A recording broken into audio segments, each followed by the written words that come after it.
MDA चा kitchen king मसाला kitchen मध्ये असला तर आपण काहीही बनवू शकतो। वांग्याचं भरीत, आलू गोबी, भेंडी मसाला आणि भरपूर काही।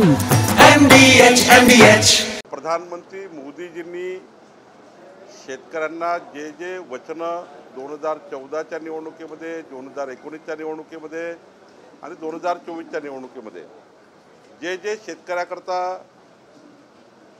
जाहीरनामा संकल्पनामा आमच्या मोदीजींनी दिला होता, तो संकल्पनामा जाहीरनामा आम्ही आमचं शासन मोदीजी आणि महाराष्ट्राचं देवेंद्र फडणवीसचं सरकार पूर्ण करत आहे।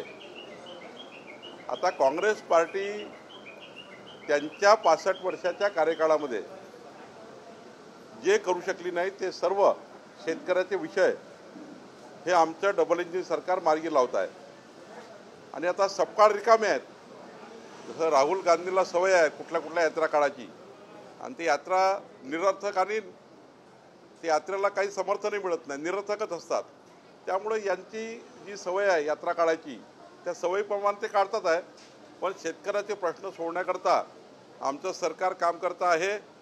शेतकऱ्यांना दिवसाने 12 तास वीज आम्हाला द्यायची आहे। पुढच्या 3 वर्षामध्ये माननीय देवेंद्र फडणवीसच्या सरकारने, आमच्या सरकारने शेतकऱ्यांना मोफत वीज देण्याचा निर्णय घेतलेला आहे। शेतकऱ्याचे पांढर रस्ते बांधकामाचा निर्णय आम्ही घेतला आहे। शेतकऱ्याचे रस्ते मोठे करून देण्याचा निर्णय आम्ही घेतला आहे।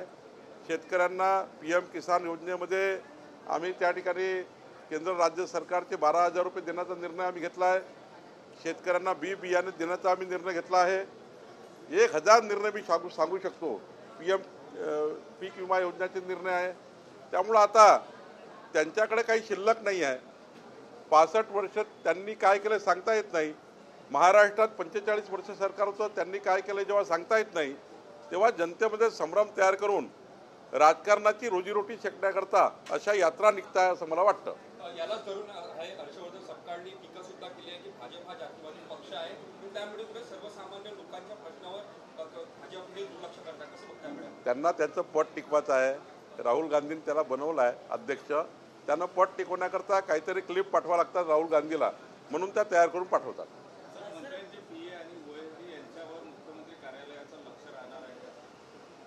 माननीय मुख्यमंत्र्यांनी असं कधीच म्हटलं नाही की त्यांचं लक्ष राहणार आहे।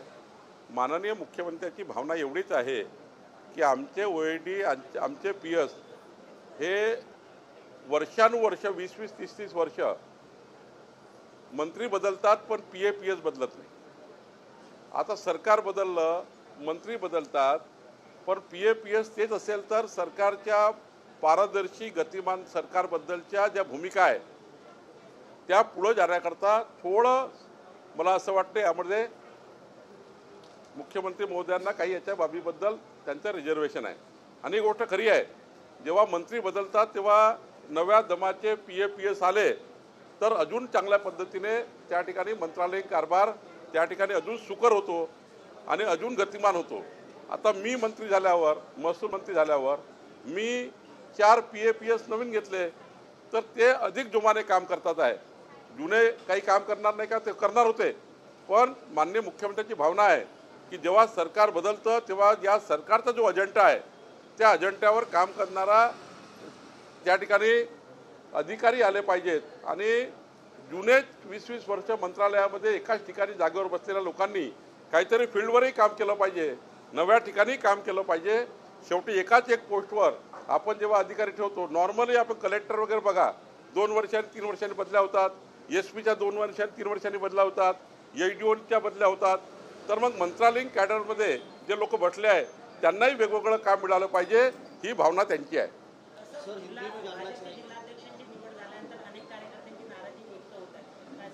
कुठलीही नाराजी नाही आहे। भारतीय जनता पार्टीच्या ज्या 80 जिल्हाध्यक्षाच्या निवडी झाल्या आहे त्या आमच्या सर्व कार्यकर्त्यांना कोर ग्रुपना विश्वासात घेऊन केला आहे।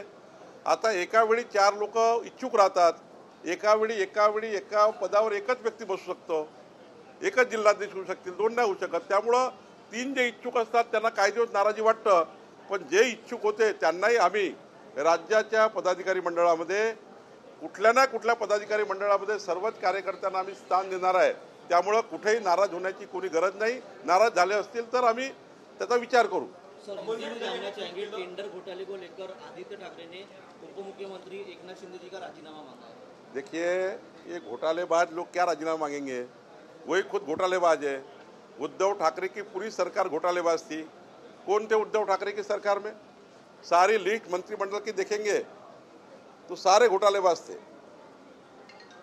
आप किसके ऊपर आरोप कर रहे हैं? एकनाथ शिंदे जी वहां पर जब ईमानदारी से काम कर रहे थे, अजीत पवार वहां पर काम कर रहे थे, आपके पास कई बार बताया एकनाथ शिंदे जी, अजीत पवार ने कि आपके सरकार में घोटाले हो रहे।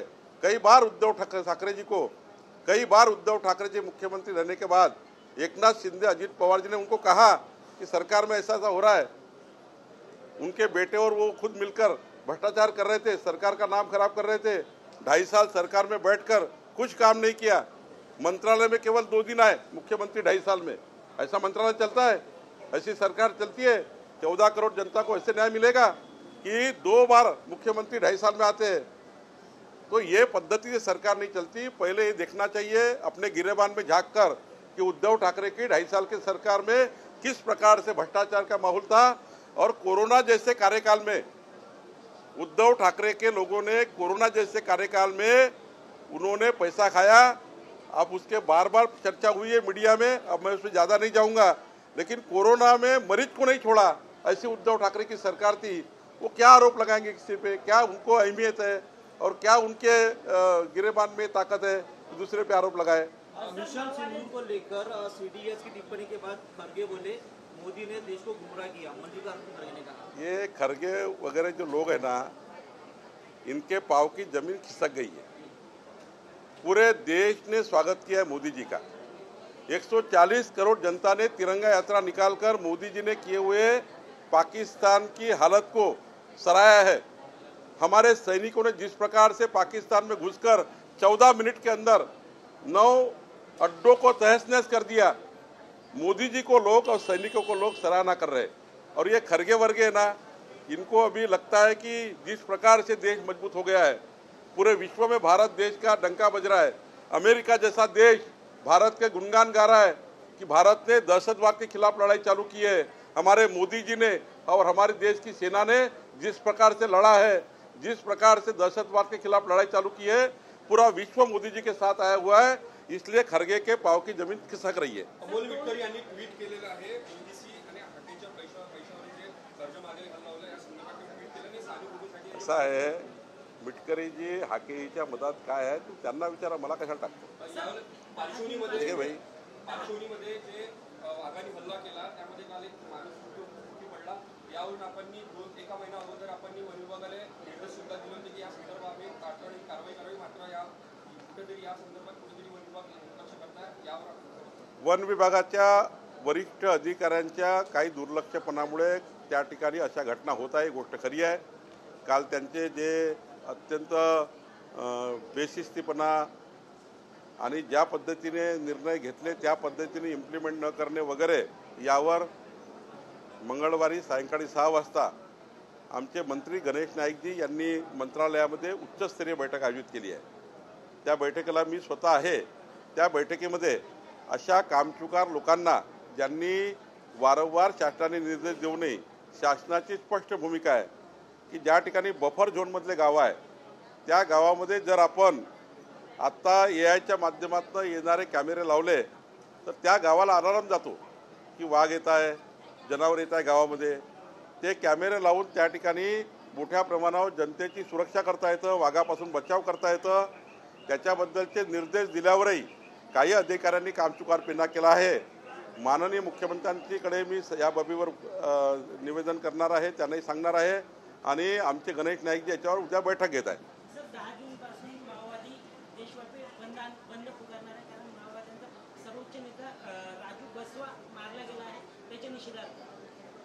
त्यांच्या बंद पुकारल्याने काय होणार आहे? आमच्या केंद्र माननीय मोदीजींनी, माननीय अमित भाईंनी, आमच्या देशातल्या सरकारने जे नक्षलवाद आहे याला मोडून काढण्याकरता, कंबरड मोडून काढण्याचा संकल्प केला आहे आणि तो संकल्प जारी आहे।